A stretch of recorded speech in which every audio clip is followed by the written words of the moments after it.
Intermediate maths 1B పేపర్లో ఒక important question చూడండి.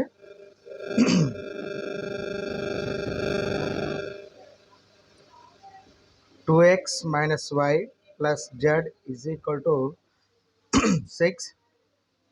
X plus y plus 2z is equal to 7.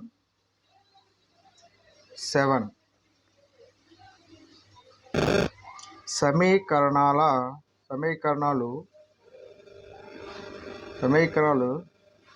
సూచించే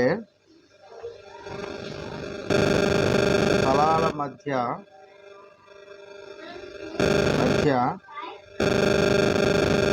కోణాన్ని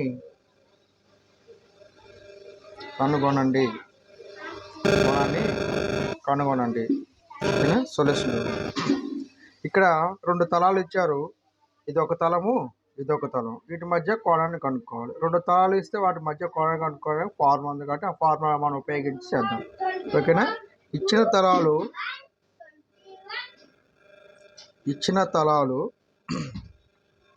2x minus y plus z is equal to 6. దీన్ని standard ఫామ్లో రాసినట్లయితే 2x minus y plus z minus 6 is equal to 0. So this is 1. రెండో తల సమీకరణము x plus y plus 2z is equal to 7. ఈ 7 standard ఫామ్లో మార్చడం కోసం ఈ 7ని is equal to యువతలు పంపిస్తే x plus y plus 2z minus 7 is equal to 0. So this is 2. ఇప్పుడు ఇది ఒక తలము, ఓకేనా? తలం ఒకటి, ఇది ఒక తలము, ఇది ఒక తల సమీకరణం. తలము 2. ఈ తలం 1, తలం 2ల మధ్య కోణము ఇట్లా మనం దీన్ని తీట అనుకున్నాం. సో దేర్ఫోర్ తలము 1, తలము 2ల మధ్య కోణము తీట అనుకొనిన సో దేర్ఫోర్ తీటాకి formula cos theta is equal to a1 a2 plus b1 b2 plus c1 c2 divides under root of a1 square plus b1 square plus c1 square under root of a2 square plus b2 square plus c2 square. ఓకేనా? cos theta తలం 1, తలం 2ల మధ్య కోణం theta అనుకున్న cos theta is equal to a1 a2 plus b1 b2 plus c1 c2 by under root of a1 square plus b1 square plus c1 square under root of a2 square plus b2 square plus c2 square. ఇక్కడ a1 b1 c1 అనేవి ఏంటంటే తలం 1 యొక్క దిక్ సంఖ్యలు అవుతాయి. a1 b1 c1 ఏమైతే తలం 1 యొక్క దిక్ సంఖ్య అవుతాయి. a2 b2 c2 అనేది తలం 2 యొక్క దిక్ సంఖ్యలు అవుతాయి అన్నమాట. So therefore a1 b1 values, a2 b2 values దీన్ని ప్రతిక్షేపిద్దాం మనం. సో a1 b1 c1 చెప్పండి తలం 1 యొక్క దిక్ సంఖ్యలు. తలం 1 యొక్క దిక్ సంఖ్యలు a1 b1 c1. మరి తలం 1 అంటే ఇదే కదా. దీని యొక్క దిక్ సంఖ్యలు ఏంటి అని చెప్పండి. x గుణకము y గుణకము z గుణకాలనే మన దిక్ సంఖ్యలు అంటాము.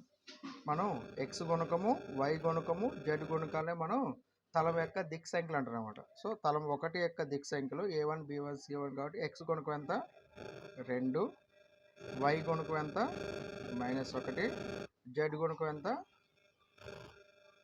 z గుణకం 1. నెక్స్ట్ a2 b2 c2 అంటే తలం 2 యొక్క దిక్ సంఖ్యలు. తలము 2 యొక్క దిక్ సంఖ్యలు a2 b2 c2 is equal to తలం 2 అంటే ఇది కాబట్టి x యొక్క గుణకము y యొక్క గుణకము z యొక్క గుణకాన్ని మనం దిక్ సంఖ్యలు అంటాం కాబట్టి ఇది a2 b2 c2 అవుతుంది. సో దేర్ఫోర్ x గుణకం ఎంత ఇక్కడ 1, y గుణకం ఎంత ఇక్కడ 1, z గుణకం ఎంత 2. So therefore a1 b1 c1 a2 b2 c2 values వచ్చింది కాబట్టి ఈ యొక్క ఈక్వేషన్లో మనం ప్రతిక్షేపించాలి. సో దేర్ఫోర్ ఫ్రమ్ ఏ నుండి cos theta is equal to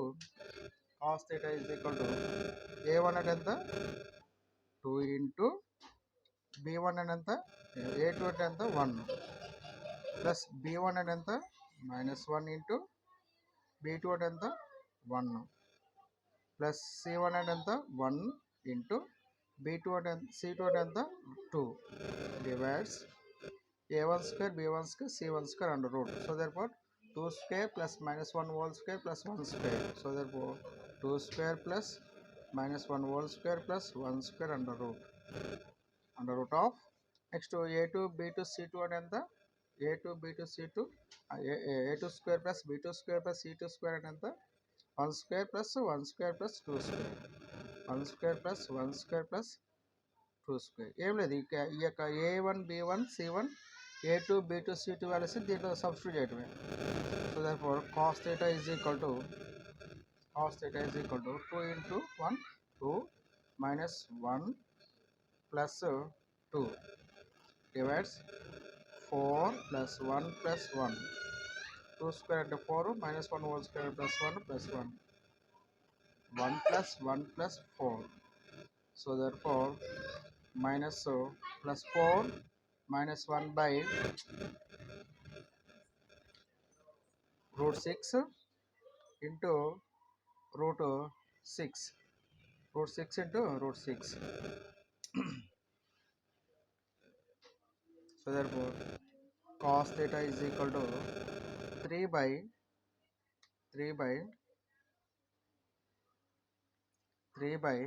root 6 into root 6 whole square root 6 into 6 root 6 whole square root ki square cancel అయినట్లయితే remaining cos theta is equal to 3 by 6 3 by 6 1 3 1 ja 3 3 2 ja అంటే 1 by 2 1 by 2 ని cos లో ఏ విధంగా రాసుకుంటారు cos 60 లేదా cos pi by 3. So therefore cos theta is equal to cos pi by 3 కాబట్టి cos cancel అయిపోతే theta is equal to pi by 3 లేదా 60 degrees. ఇది తలము 1, తలము 2ల మధ్య కోణము theta is equal to pi by 3 అవుతుంది.